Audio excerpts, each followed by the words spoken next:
This is Power Hour with Gabriella Power. Hello and welcome to Power Hour. I'm Gabriella Power. Thank you for joining us. Ilhan Omar has opened up about the massive fraud scandal in Minnesota where hundreds of millions of taxpayer dollars that was supposed to be going to feeding hungry children was actually funding lavish lifestyles, being sent overseas to Somalia, and even reportedly ending up in the hands of terrorists. And as we spoke about last week, most of the people involved in this huge fraud scandal are from Minnesota's Somali community. But according to Ilhan Omar, Somalis are the real victims in all of this. Of the 87 people charged, all but 8 are of Somali descent. And that has added to the spotlight being put specifically on your community. Why do you think this fraud was allowed to get so widespread? Well, I want to say, this also has an impact on Somalis because we are also taxpayers in Minnesota. We also could have benefited from the program and the money that was stolen. And so it's been really frustrating. And what does Ilhan Omar have to say about the allegations that American taxpayer dollars were being funneled to a foreign terrorist organization? House Republicans and the Treasury Secretary just now talked about a link to terrorism, a possible link. He said they're just now beginning to look into it. How confident are you that that's a false claim? I'm pretty confident at the moment because there are people who have been prosecuted and who have been sentenced. If there was a linkage in that the money that they had stolen going to terrorism, then that is a failure of the FBI and our court system in not figuring that out and basically charging them with these charges. I mean, she's giggling and just laughing it off. Why is she laughing? There are right now serious questions about how much Ilhan Omar knew about this fraud scandal in her district.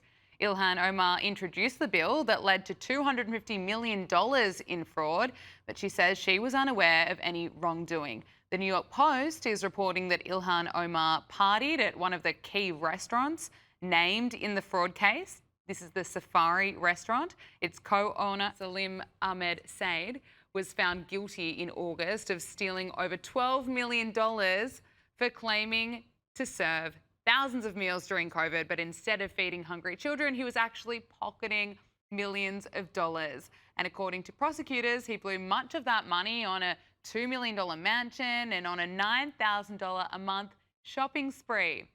And as taxpayers were being scammed during COVID, Ilhan Omar appeared at that restaurant to praise the program. Another person, Gahad Hashi Said, who worked on Ilhan Omar's campaigns, pleaded guilty earlier this year to claiming to serve 5,000 meals a day, but instead was pocketing more than $3 million. And how close were they? Well, they attended events together. Here they are smiling for selfies to put up on Facebook. And now the White House is warning that this Somali-linked fraud scandal in Minnesota that took place under Governor Tim Walz's watch is likely far worse than we think. Homeland Security Advisor Stephen Miller says that this may just be the tip of the iceberg. Based on what we have found so far, we believe that the Somali fraud operation in Minnesota is the single greatest theft of taxpayer dollars through welfare fraud in American history. We believe that we have only scratched the very top of the surface of how deep this goes. And you're familiar with all the scams with pretending that children have autism who are not in fact autistic, with pretending to enroll people in food programs when in fact nobody was ever enrolled, and engaging in massive fraud, lying, and theft and grift on a scale we've never seen before in American history. The total bill, the total tab for this is going to be far beyond the numbers we've already seen reported. We believe the state government is fully complicit in this scheme, and we believe that what we are going to uncover is going to shock the American people. Stephen Miller also noted that 75% of the Somali population in Minnesota is on welfare. And while Ilhan Omar wants Minnesota's Somali community to play the victim, it's worth noting that her net worth has skyrocketed since she's been in Congress, despite denying claims that she is in fact a millionaire earlier this year. Her latest financial disclosure shows that she had a reported net worth of up to $30 million. Her and her husband experienced a roughly 3,500% increase in net worth last year compared to 2023. Wow. And finally, what does Ilhan Omar make of the Trump administration's concerns around mass migration and the expectation that migrants assimilate and adopt American values? Well, she suggests that Stephen Miller is a Nazi. What do you make of this argument of failure to assimilate and sort of ruining America? How do you understand this? I mean, when I think about Stephen Miller and his white supremacist rhetoric, it reminds me of the way the Nazis described Jewish people in Germany. If you're a homeowner in America, you need to listen to this. The FBI has been warning about a type of real estate fraud on the rise called title theft, and your equity is the target. Here's how it works. Criminals forge your signature on a single document, use a fake notary stamp and file it with the county. And just like that, on record, they own your home. Using your ownership, they can take out loans against your equity or even sell your property, and you won't know about it until foreclosure or collection notices show up in the mail. That's why I've partnered with Home Title Lock so you can protect your equity and find out today if you're already a victim. Use my promo code POWER at hometitlelock.com. You'll get a free title history report and a free trial of their $1 million triple lock protection. That's 24/7 monitoring of your title records, urgent alerts to any changes, and if fraud occurs, their US-based restoration team will spend up to $1 million to fix it. Don't be a victim. Protect your equity today. That's hometitlelock.com, promo code POWER, or use the link below. Joining us now is Hilary Fordwich, President and founder of Strellmark. Hilary, it's great to see you again. Let's start with Minnesota Congresswoman Ilhan Omar and her comments in that interview on CBS Face the Nation, where she compared Stephen Miller, who's Jewish, to Nazis in Germany. And also in that interview, she suggested that the Somalians in Minnesota, the Somalis, they are the victims in this massive fraud scandal where hundreds of millions of dollars that were supposed to be going to hungry children was actually funding lavish lifestyles and going overseas. And of course, the majority of people charged as part of that fraud scandal were part of the Somali community in Minnesota. A massive scandal, Hilary. Can I get your assessment of Ilhan Omar's reaction to the scandal and how this fraud case, how something this widespread was able to happen under Tim Walz's watch? Yes, so pleasure to be back with you, Gabriella. I would say this is massive deflection. She's demonstrating ignorance at her best because, of course, he is Jewish. And I think it's, first of all, it's a slur. It's a slur on anybody, but it doesn't show that she either doesn't know her history or she's just using this as, like I said, a ghastly way to deflect. And what's most important, I think, about this is regardless of whether she actually was involved, and of course, there's a lot of speculation, Gabriella, that she was on the take. She obviously has made money from this. Many people say, however, that isn't proven yet, so I shan't go there. What I will say, definitely there's lax oversight. And you're right, with regard to her connection with Walz, how close they are, that this shows that leadership is not in control of the taxpayers' money in a responsible way. So it is a lose-lose-lose situation for her. Jasmine Crockett is jumping into the Texas Senate race. Jasmine Crockett filed to run for the US Senate from Texas in 2026, according to a list posted by the state Democratic Party. And Hillary, she's already proposed abolishing taxes for black people. Listen to this. Just this past week, I saw, I don't remember which celebrity, but it was actually a celebrity. And I was like, I don't know that that's not necessarily a bad idea, but I'd have to think through it a lot. One of the things that they propose is black folk not have to pay taxes for a certain amount of time, because then again, that puts money back in your pocket. But at the same time, it may not be as objectionable to some people about actually giving out dollars. But obviously then you start dealing with the different tax brackets and things like that. And that's one of the reasons that, you know, we argue the reparations make sense, because so many black folk, not only do you owe for the labor that was stolen and killed and all the other things, right? But the fact is, like, we end up being so far behind, right? And so it's like, how do you bring forth people? Exactly. And so it's like, if you do the no tax thing for people that are already, say, struggling and aren't really paying taxes in the first place, it doesn't really exactly. Hillary, can I get your thoughts on this one?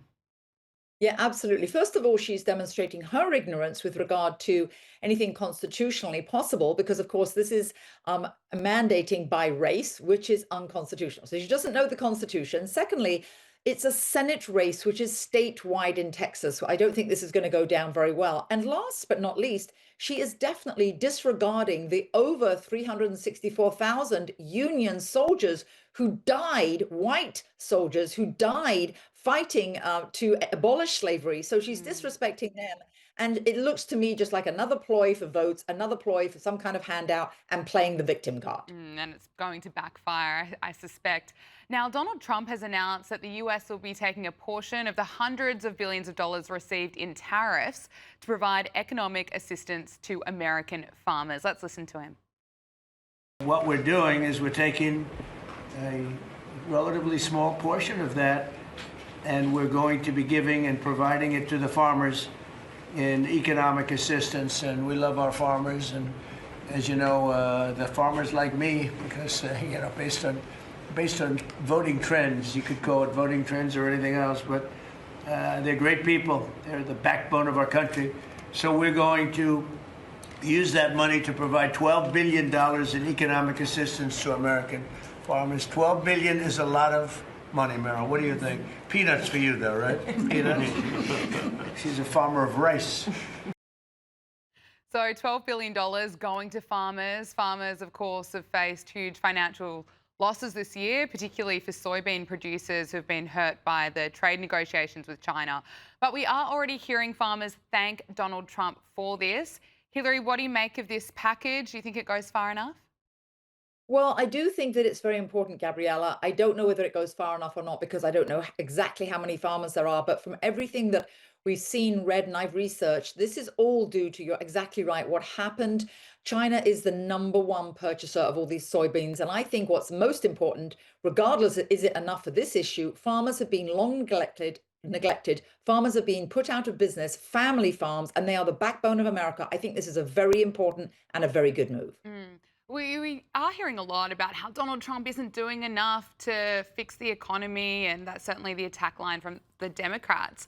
Treasury Secretary Scott Bessent has predicted that the US will end the year with 3% real GDP growth as Donald Trump prepares for this national affordability tour. Hillary, what are you expecting from this affordability tour? How crucial is it ahead of the midterms? Well, the midterms, luckily, are quite a way off. I do think that definitely the Republicans, by July, we need to have a booming economy, or else Republicans will face a devastation at the midterms. In terms of the actual affordability tour, I think, number one, it does signal that the perception is reality, and certainly the narrative that Democrats have been pushing about this affordability crisis is really important, and it's been sticking. That's why he's going on the tour. He is a great communicator, Gabriella, so I do think he'll turn things around. The most important thing is, beginning in Q1, it takes a while, definitely by Q2, all of that reshoring, the construction jobs, the manufacturing that will take place in the US. It's just taken a long time to come up. And last but not least, don't forget, steering the economy is like steering the Queen Mary. We're dealing with policies now that were enacted 20 months ago. It takes a long time to ripple through the economy. So I think by July, you'll see a booming economy. He needs to go on this now, though, to get the perception turned around. Okay, let's talk about X, Elon Musk's platform X. It's actually surged in popularity after the European Union announced that it was fining the platform $140 million for violating transparency rules and other regulations. The Commission said that X's blue checkmark stamp on accounts is deceptive. Now, it's interesting, members of the Trump administration have blasted this. Marco Rubio said that the fine isn't just an attack on X, it's an attack on all American tech platforms and the American people by foreign governments. The days of censoring Americans online is over. And JD Vance said that the EU should be supporting free speech, not attacking American companies over garbage. He said that a day before the fine was announced. Now, Elon Musk says that X is actually seeing record-breaking downloads. Hillary, I'm not surprised by this. I'm not surprised either. And when you say record-breaking downloads, yes, it's now #1 in every single European country. So that shows you what the public really thinks versus what goes on with those unelected bureaucrats in Brussels. I do think one thing, though, with regard to that verification little blue star, yes, one does pay for it. So it is a somewhat leading to that degree, but they're absolutely right. This is an attack on free speech, and you only have to look at the average person throughout Europe. They know what the real deal is. That's why they're downloading it. And I think it's backfired on the EU because it's almost literally, not to be too rude, but a thumbs up to those unelected bureaucrats. Look, I want to get your thoughts on what's happening here in Australia, because Australia's social media ban kicks in tomorrow, and cybersecurity experts and tech executives are already warning that this ban for under 16s could actually do more harm than good. I mean, the laws, they are intended to protect children from online harms. They have created a complex problem. There are certainly plenty of concerns around privacy, data, scams, and there are also concerns that we'll eventually have to use a digital ID. But that's not all. If you look at who's actually banned and who's not banned, I mean, YouTube's banned, Meta's banned, X is, of course, banned, but the left-leaning Blue Sky is not. Take a listen to this. Commissioner, you have exempted Blue Sky from your under 16 social media minimum age restrictions. Yet Blue Sky is almost identical to X, as I understand it. It currently allows 13-year-olds or younger people saying they are 13 to sign up. They have no age verification. Blue Sky has not been exempted. They present a very low risk. They have actually identified themselves as an age-restricted social media platform. They probably have 50,000 Australian users, a very small number of young users. They're building up their age inference tools. They're a very young company. Hillary, do you have concerns that this may be political? Of course, this ban may be well-intentioned, but of course it could be about controlling the content that we see and don't see. Well, it absolutely is. And although I'm not 100% sure, from what research I've read, I do believe actually that Blue Sky is funded by George Soros. And if it's funded by George Soros, that tells you everything you need, every single thing that you need to know about Blue Sky and where it's coming from. And yes, I think it's highly selective, and definitely what you mentioned about the difficulty of the, proof of age concept. What is this going to mean? A government ID? I have read that definitely the school IDs and face recognition protocol does work in some instances, but I think it's too convoluted, I think it's too contrived, and I think it's actually going to backfire. And you're right, selecting which outlets, let alone Blue Sky, which doesn't have a good reputation, and supposedly there are a lot of pedophiles on there, I think it's really damning, and it doesn't look good. I want to talk to you about Keir Starmer, questions around his leadership. The think tank that ran Sir Keir Starmer's leadership campaign is now looking for a replacement. The Labor Together think tank has been asking local parties for views on a successor. According to The Times, a survey sent to local parties by Labor Together asked who has the best chance of leading them to electoral victory at the next general election instead of Keir Starmer. It listed 8 options, including 5 cabinet ministers. Hillary, this is certainly just ramping up speculation about his future. I don't think that he's going to last past May, Gabriella. He simply can't. I don't know that he can outlast this. When you have this, and they actually, the number of participants that came back, they basically they do want anyone other than Keir Starmer. They were given all these options. And if you look at the numbers, there's no way Keir Starmer can actually hold on to that role. Don't forget the Labour government really was elected as a protest vote against the failed Conservative policies. And all they've done is made it worse. They've squandered what was actually a national mandate as a protest vote. I think that's a great pity. Now, Hillary, you've been kind enough and generous enough with your time to be on Power Hour regularly. We've covered a lot together. I want to get your thoughts looking back at the year. Who's your winner and loser for the year? I think the big loser is the BBC. I've always thought of it as somewhat as the Brit bashing corporation. And I do think that it wasn't an isolated incident that they edited President Donald Trump's January 6th speech. They actually apologized for it. But I think in the long run, Gabriella, that will be viewed as the beginning of the end of the BBC. Don't forget, it comes on the heels of what they did to Princess Diana, that contrived story with Hillary, the panorama. We actually have that grab. Let's just take a look at it. We're going to walk down to the Capitol, and I'll be there with you, and we fight. We fight like hell. We're going to walk down to the Capitol, and we're going to cheer on our brave senators and congressmen and women. I agree with you, Hillary. I mean, the BBC just completely exposed there. Yes, they were. And they actually apologized as if it was a mistake. It wasn't a mistake, Gabriella. It was deliberate. And this is pervasive. That's the issue. If it was a one-time, many people can make mistakes. It was not a one-time incident. This was deliberate, and it is pervasive at the BBC, and it exposed them. And like I said, beginning of the end of the BBC, that was the biggest loser from the year. And I think in this particular instance, certainly it drew attention to what President Trump actually had said. So in this instance, he was the winner. Okay, Donald Trump, the winner there. Challenge for the year ahead. What's the biggest challenge for, I suppose, Republicans and the Democrats? I think the biggest challenge for the Republicans is going to be the midterm elections, of course. And as I mentioned, they must turn around the economy. Otherwise, there's going to be a bloodbath. So that's really important. And the Democrats, I mean, they don't have a serious leader. Gavin Newsom, of course, wants to be a presidential candidate, but he just bought a multi-million-dollar mansion, and California is in collapse state. So I think that it's really about the midterms. That's the whole of this year, and it's about the economy, and that's why President Trump went on that affordability tour. It's going to be huge, but look for Q1 and Q2 for the economy in the US to boom. Hillary Fordwich, President and founder of Stroma, thank you so much for joining us on Power Hour. We really appreciate it. Pleasure, Gabriella.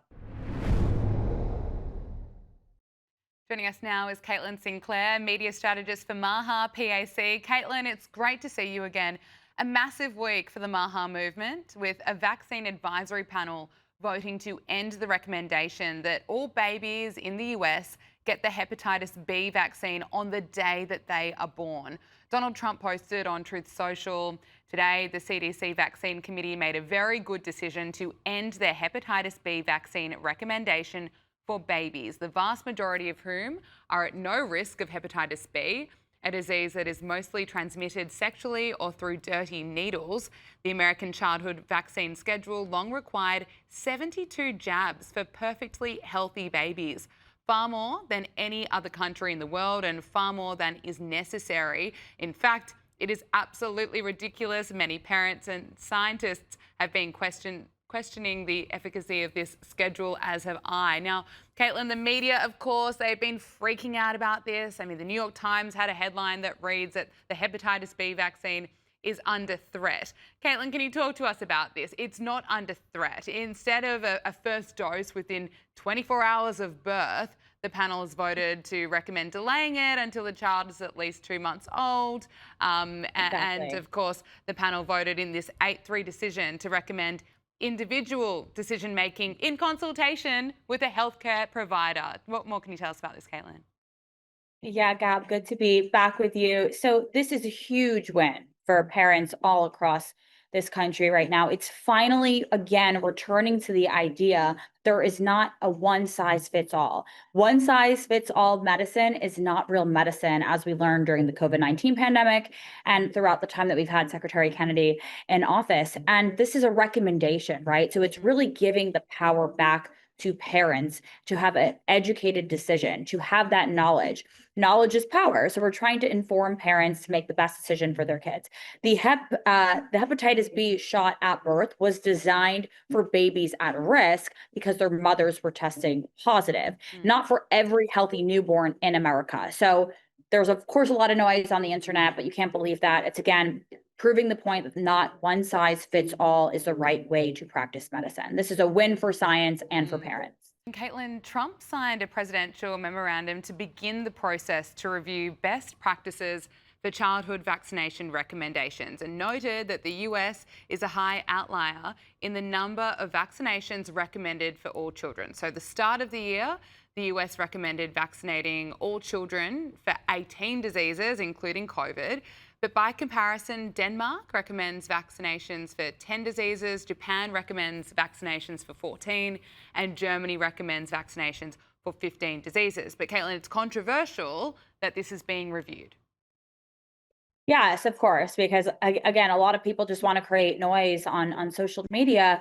But really, our president is just asking a question. He's saying, are other regions possibly doing this better? Is there more common sense in other parts of the world and they're having better results? And why not bring that here to the States? So I think we're just asking questions right now and trying to gather the data. But this has been a long time coming for parents that have been screaming from the rooftops, Gab, for so many years, asking these questions. They deserve the answers. And this is a comprehensive plan and review. I think we need to stop treating parents like they're so irresponsible. And that is kind of the aura in the room right now in a lot of these physicians, that parents don't know best for their healthy newborns and for their children. And I think we need to give the power back to the parents. Well said. Well, we know how the hosts on The View feel about the Maha movement. I mean, the way they treated RFK Jr.'s wife was appalling. But they're now using their show to push for all gender bathrooms everywhere. Listen to this. Every congressperson has a bathroom in their, every congressperson has a bathroom in their office. So she's got a bathroom she can use in her office. And I'm sure she can use your bathroom and the bathroom of every Democrat and every person who's not a bigot in the United States Congress. We have bathrooms here. In this building, it just says all genders. Yeah. Why can't they just do that everywhere? Yeah, there are all gender bathrooms in many of the Capitol office buildings, not necessarily in the Capitol itself, but we're going to work through that Renovate. So, Caitlin, Anna Navarro there suggesting you're a bigot if you don't want men, biological men, in women's bathrooms. Right. I don't know. I personally don't like urine getting sprayed all over the toilet seat, and I don't like changing in front of biological men, but I guess that's just the bigot in me, Gab. I think it says a lot about the Democrat Party right now in our country that this is what the women on The View are speaking about: bathrooms and toilet seats. I think we have bigger issues in this country. Joy is essentially advocating for a culture where a 40-year-old man that's dressed in a tutu or a dress can go in the same bathroom stall as her granddaughter, let's say, for example, Gab, hypothetically speaking. But this is all under the guise of what? Progress is how these ladies frame it. The rest of the country doesn't buy this anymore. They voted for common sense again. They voted to protect girls from men playing in sports and from the bathrooms where it's a private place. This is absolute nonsense. I get it makes for good clickbait, but let's move on, ladies. Yeah, well, they'll keep pushing, won't they? And so will Rosie O'Donnell. I mean, someone's got to help her out. Even her therapist can't help her. She's revealed that her therapist urged her to detach from posting about Donald Trump for 2 days. How long did she last? A whole 2 hours after hearing Donald Trump blast a reporter. Caitlin, not even her therapist can help her. Wow. Okay, well, that's shorter than most people can last on a juice cleanse. That's pretty bad. I think that also just speaks volumes to where we're at in society, where politics is playing a role. These people don't actually oppose Trump. They depend on him. Same thing with the ladies of The View. They depend on Donald Trump for views, for clicks, to spew their hatred. Their entire identity, someone like Rosie O'Donnell, is built on resisting Donald Trump. They are truly lost without him. They take away Trump for 48 hours and they don't just lose a talking point. They actually lose their entire identities. So I think Rosie O'Donnell is just a microcosm of what we're seeing across the country with people that are still suffering, Gab, from Trump derangement syndrome and truly don't have an identity without hating Donald Trump. So get new hobbies, people. Yeah, there's so many of them. Now, we have spoken a lot about the late Charlie Kirk in the last few months. And look, in news, it is obviously going to be sending the leftist absolutely crazy, the ones that celebrated his assassination. Charlie Kirk was the top search overall in America on Google. Google released its annual list of top search trends for 2025, and the assassination of Charlie Kirk Trump's Big Beautiful Bill and the longest government shutdown in US history were ranked among this year's most searched news topics online. So Charlie Kirk, he was number one. I guess, Caitlin, the silver lining out of such a horrific event is that everyone in the world knows Charlie Kirk, knows his name, and has heard his message now. His wife, Erica, who of course took over Turning Point USA, was also named as one of the top searched people on Google. And this is Donald Trump thanking Charlie Kirk. Young people are respecting us again, too. I won the young vote. The Republicans never win the young vote. I won it easily. And I want to thank Charlie, and I want to thank TikTok, and there are a lot of reasons for it. But there's never been a Republican who won the young vote, and I won the very young vote. So that's a good sign. Yeah, it's obviously been a few months now, and I think we're really missing his voice in this conversation, and he did so much to help get Donald Trump elected. But can I get your thoughts that he was the most Googled person this year? Wow. My initial thoughts really are just, number one, even in tragedy, that is the essence of Charlie Kirk. His voice, his mission, his ideas, his impact cannot be silenced, and his energy and aura will completely live on. I think we've already seen the amount of young people he has galvanized, the amount of patriots, the number of patriots, the number of God-loving Americans that he has galvanized in his passing. So I'm not surprised. Caitlin, it's been such a big year. We've covered a lot together. Can I get your thoughts looking back? We're almost at the end of the year now, of course. Who's your winner and loser for the year? Ooh, okay. My loser, I'm going to have to go with Andrew Cuomo. Gab, I mean, this man ran on nothing but ego.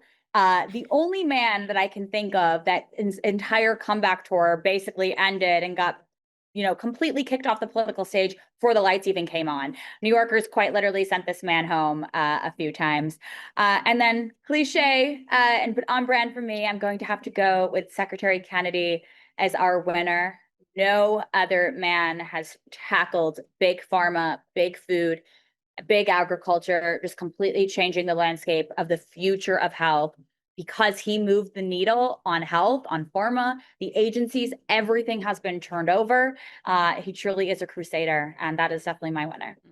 Another loser that could be in the mix would be former President Joe Biden. He's still struggling when he's up on stage. He can't even say the United States of America. Listen to this. We just have to get up. As long as we keep the faith, summon hope, and get back up and remember who in the hell we are. We're the United States of America.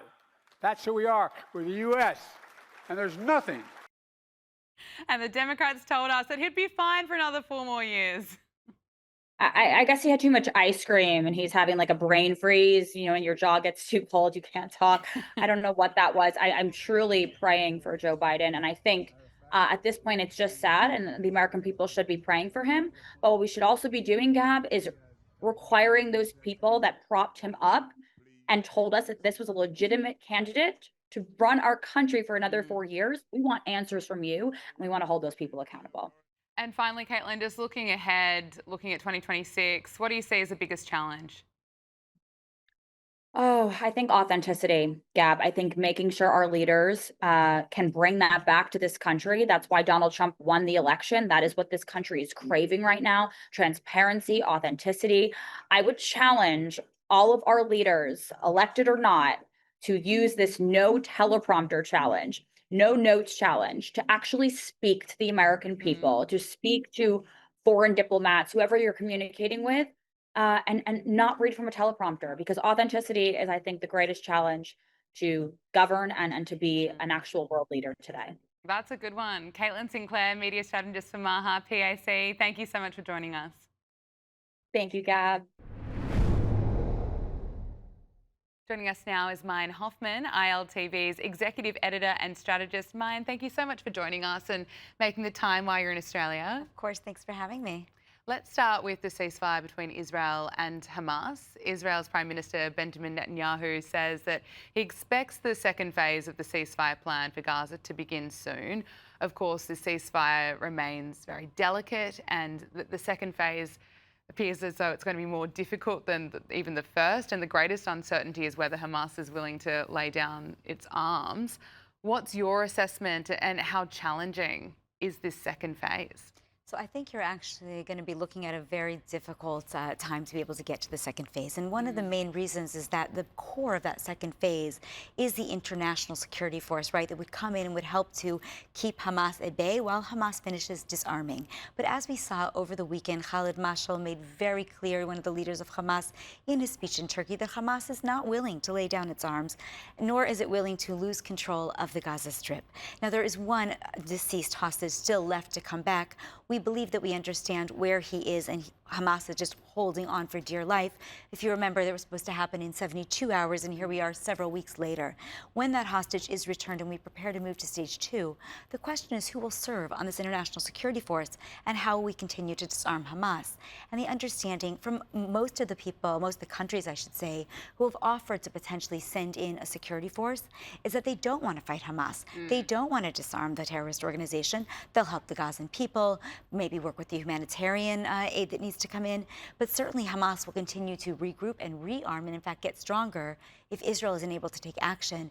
My assumption, to tell you the truth, is that will last a month or two of us continuing with our hands tied, unable to take action. But eventually the United States will need to ask Israel to get the job done. Military analysts and security officials are saying 1 to 2 months tops. Remember, our hostages, our live hostages, are now out, which means in terms of our ability to take down Hamas, it's even greater. We couldn't go into certain strongholds before because of the hostages. So now, hopefully, Israel will be able to finish the job. And my assumption is that's what's going to end up happening. So Israel will be able to take out Hamas? Well, I think you have to remember that we're not taking out Hamas. The idea that will not happen. You know, there was never this idea that we'd wake up and Hamas would be gone. And it doesn't mean killing all the people either, because the idea is not to get rid of all the Hamas terrorists specifically. It's that they shouldn't have military political rule in the Gaza Strip. The only way to move forward to stage 2 is to have Hamas not be in power, so somebody else can be in power. And so when that somebody else is in power, what does the future of Gaza actually look like? Well, I mean, we know what this stage 2 looks like. We know what the vision, right? The 20-point plan involves eventually being able to even move to Palestinian autonomy and statehood. But getting from stage 2 to stage 20 is a very, very long and difficult trajectory. So if we just talk about stage 2, what you're talking about is having an international force come in and help to monitor the area, hopefully keep terror at bay, as well as to move forward with a peace board, right, which is an international peace board, followed by a technocratic government that would then allow new opportunities, new leadership in Gaza to begin to be trained and to form. Now, it sounds a little bit like an illusion, if I have to be honest, because we've not seen a Hamas get on board with this, which means that the terrorist entity is not only still there, is still being funded by Iran, is still interested in destroying the state of Israel, is not so interested in working with these international security forces that are supposed to come in. So, as I think Netanyahu put very, bluntly, stage 2 is not only, it's a challenge. This isn't something that's just going to roll in and be easy to accomplish. Now, Benjamin Netanyahu has asked for a pardon from President Isaac Herzog relating to corruption charges against him, and Netanyahu has been on trial since 2020 after being indicted on charges of bribery, fraud and breach of trust. And he, of course, denies all charges against him. Prime Minister Benjamin Netanyahu also said that he will not be retiring from politics in exchange for a pardon in his corruption trial, and he's not interested in a plea bargain. What are your thoughts on this? Do you think he'll get a pardon? Should he get a pardon? And how do the people of Israel feel about this? So those are all three a little bit different questions, Yeah. right? So Netanyahu has asked for this pardon, but exactly as you said, he does not want to admit any guilt. Usually pardons come with saying, look, I'm guilty, but you're going to pardon me. Also, it would come with a step down from politics. The majority of the Israeli people, by all polls, would prefer for Netanyahu to step down, but Netanyahu has made clear, and in fact just overnight, that if we go into another election, that he will want to run. Now, elections in Israel are scheduled officially October of 2026, so about a year from now. However, there's been a lot of understanding that it is likely that we will go to early elections, which can happen. We've done it many times. If you remember, there were 5 elections in 3 years in Israel. Only one of them, of which Netanyahu did not come out as the prime minister. There was about an 18-month window there over the last 18 years. years or 20 years.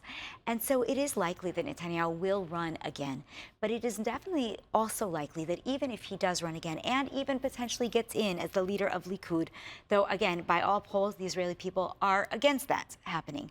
Remember, there's been no commission since October 7th. We haven't been able to establish who, in fact, is officially guilty for what happened on the October 7th with the massacre.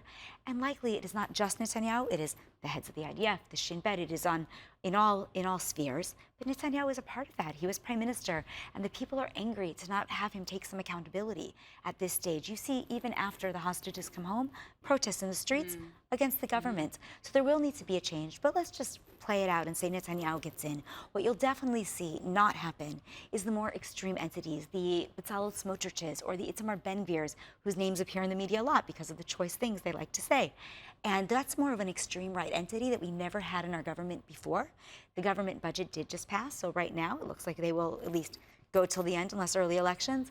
But at that stage, you're likely to see more of a center-right government. You've seen much more unity between the Yesh Atid, the center-left parties, and the center-right.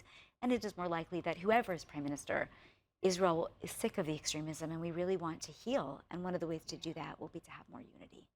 Now, since October 7, there's been so much bias against Israel playing out in the media and the media's coverage of the war. We're also now hearing that anti-Israel messaging from podcasters as well, which is quite alarming. The BBC has ordered staff to complete mandatory anti-Semitism training following a series of scandals at the broadcaster. What's your assessment of why we've been seeing this anti-Israel coverage and anti-Israel bias playing out since October 7? Look, I think that the seeds of anti-Semitism and anti-Zionism have been planted long before October 7th, and October 7th opened the floodgates to allow it to become mainstream and acceptable. Part of it is that anti-Semitism is always there, and anti-Semitism and anti-Zionism are now one and the same in many ways. That's one side of it. On the other hand, one can say, and I've spoken to the Australian ambassador to Israel, who told me that he believes that part of the problem is Israeli policy. But I have a very hard time believing that the policy of, for example, Prime Minister Netanyahu impacts swastikas or vandalism or fire bombings in the streets. And so, I think that we're in a very difficult time. We talk in Israel about the 7 physical fronts of the war and the 8th front, which is the PR war or the battle in the international sphere. And my take is that battle is going to continue long after any wars physically end, because now that the floodgates are open, and you have to remember, in the United States and all over the world, here you kicked out the Iranian ambassador, right, because we saw that there were funding that was paying for hate crimes to take place on your soil. In America, too, all over the world, you've got Iran, you've got Qatar, you've got Al Jazeera feeding the flames, right, of this anti-Israel sentiment. And too often, and you know it as well as I do as journalists, it moves so fast today, and there is so little recognition for the need to check facts before they're reported, partially for clicks and partially because people are being driven, unfortunately for our field, by their emotions rather than reality. And when you mention podcasters, I think that's where social media podcasters, this is where you see it play out more and more, as opposed to even in mainstream media, where at least there is still a little bit of checks and balances left. Yes, we need a few more of them, I think, as we've seen in the last 2 years. But you touched on, of course, anti-Semitism, and you're now here in Australia where we've seen anti-Semitism soar, sadly. It's really shameful. What do you make of what's been happening here in Australia? What are Israelis, what people over in Israel, what do they think of what's happening here in Australia when we've seen the number of assaults, abuse, vandalism, hate messages, they're up almost 5 times the level that they were before October 7. We've, of course, seen the torching of the Israel synagogue in Melbourne. Absolutely horrific. Can I get your thoughts? Sure. I mean, look, it was actually very interesting. Right before I came to Australia a few weeks ago, there was a solidarity event held at Tel Aviv University. It was an Australian-Israel solidarity event. In the past, when we had solidarity events like this take place, the majority of the people were Australian or Australian-born immigrants who came out to support Israel. This was the first time about 1/3 of the people in attendance were Israeli-born individuals, Israelis. And I asked some of them, why are you here, right? And they said, well, we feel we need to stand with the people of Australia. One of the striking things that has happened since October 7th is that the the linkage between what happens in Israel and the diaspora Jews has become stronger than ever. And there is now much more of an understanding that we need to be working together, that just as the diaspora Jews are supporting Israel, Israel needs to support the diaspora Jews. The Minister of Aliyah and Integration held a very interesting workshop a week or two ago while I was here, where they brought together the leaders of a number of supporting organizations to talk about what would happen if all of a sudden there was a need for a mass migration to Israel, a rapid one, based on some kind of, very, God forbid, dangerous event or feeling that Jews were no longer safe. And I'll tell you, as I've been walking the streets of Australia, I haven't felt anything, but I have been interviewing the Jews in Melbourne and in Sydney for articles that I'm working on. And the sentiment that I'm getting is they're proud and they want to stay, but on the other hand, they feel that something shifted. They feel a little bit more unsafe. They're maybe not wearing, the Magen David, the Jewish star. They're not wearing their yarmulke or their kippah, and they're feeling afraid on a bus. And that's a really bad place to be. It's also an indication of where a country is going, because, that saying of it starts with the Jews, but it doesn't end with the Jews, generally plays out as true. Yeah. Mine Hoffman, ILTV's executive editor and strategist, thank you so much for your time. We really, really appreciate it. Thank you.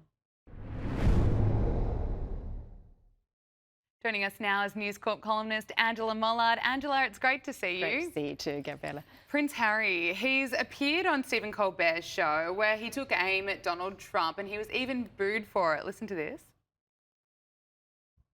Hold on. Look, I wouldn't say we're obsessed with royalty. Really?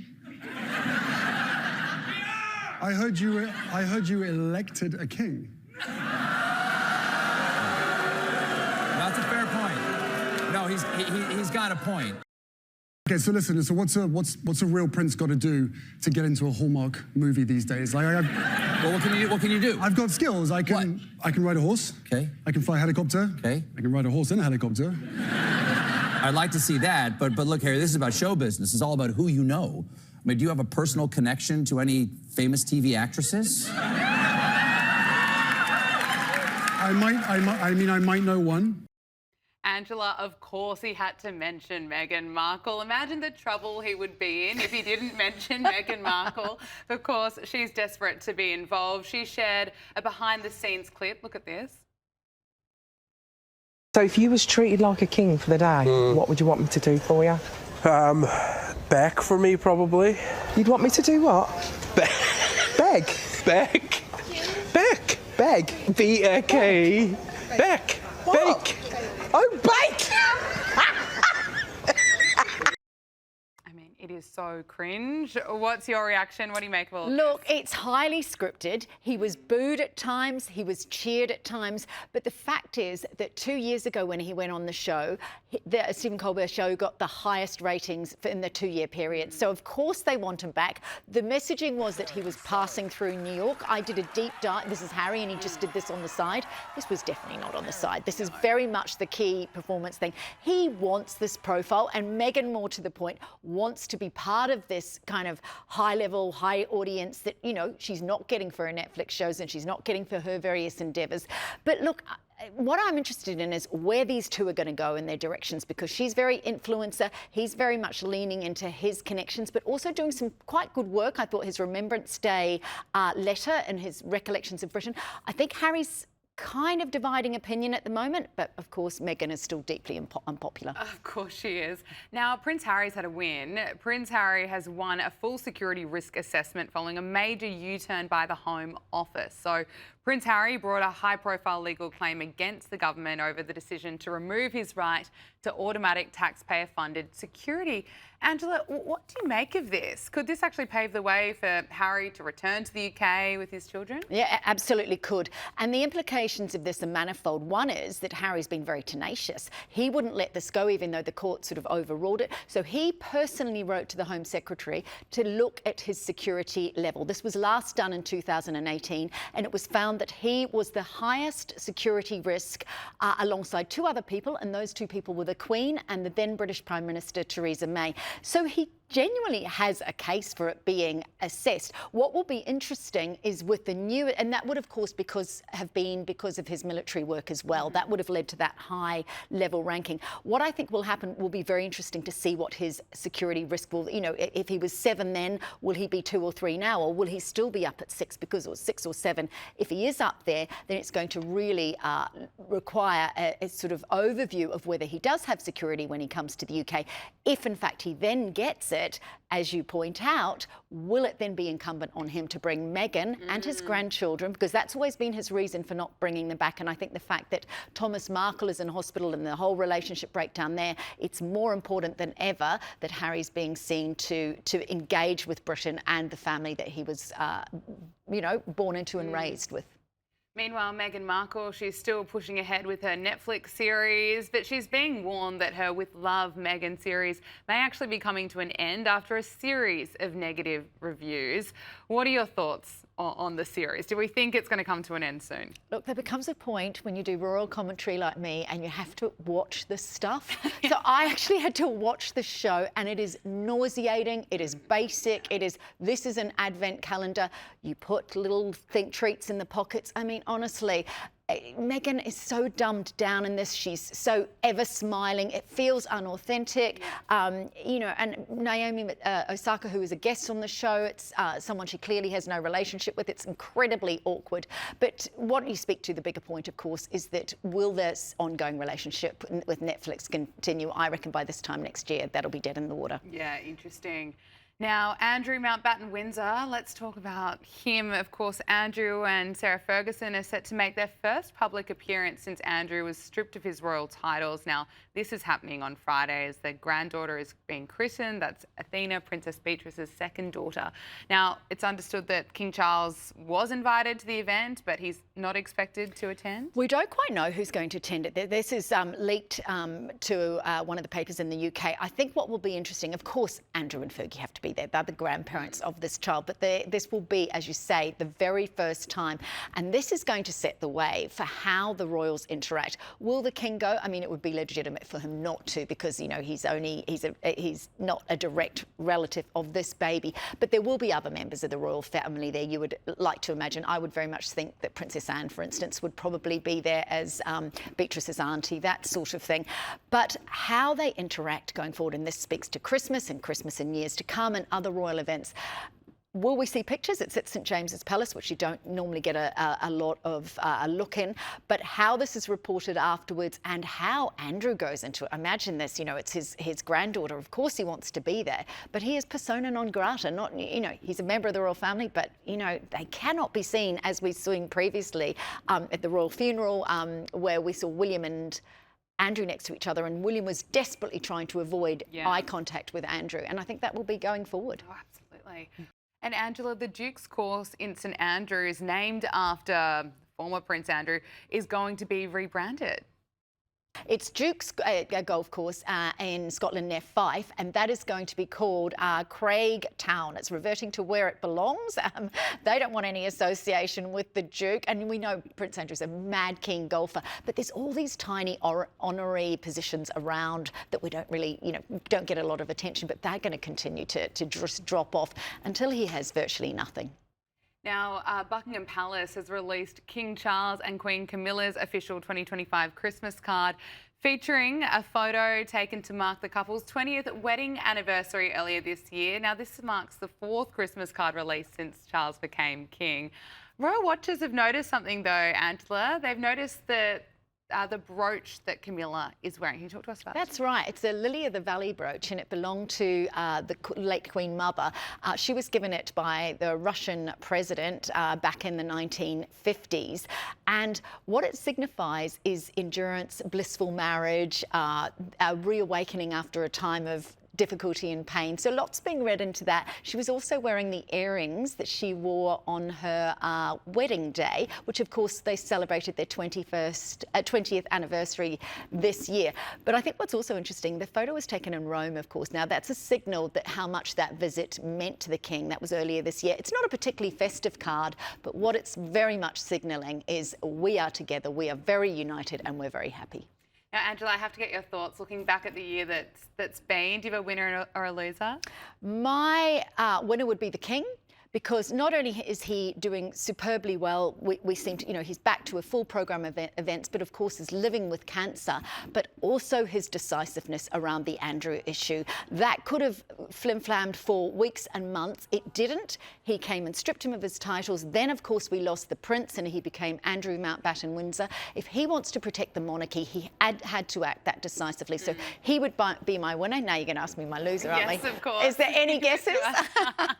Look. Does it start with A? It does start with A. Look, Andrew, that's him done. He is never going to have any position of any note. And he's only a man of 65. He could live for another, 30 years. And the ignominy, we, of course, is still going to see the Jeffrey Epstein papers. They're still filtering out whether or not there's a court case, whether there's a British court case over the issues around security. There's so many elements of this still to play through. But in terms of, as we were talking about the christening for Beatrice, very, very hard for his daughters, I think. Oh, absolutely. Now, looking back at the year, what about the craziest media moment? My craziest media moment is the adulation of Robert Irwin by the Americans. They have absolutely taken him on, from Dancing with the Stars, which he of course won. The New York Times profiled him. He is a 22-year-old man. He is going to be our biggest export.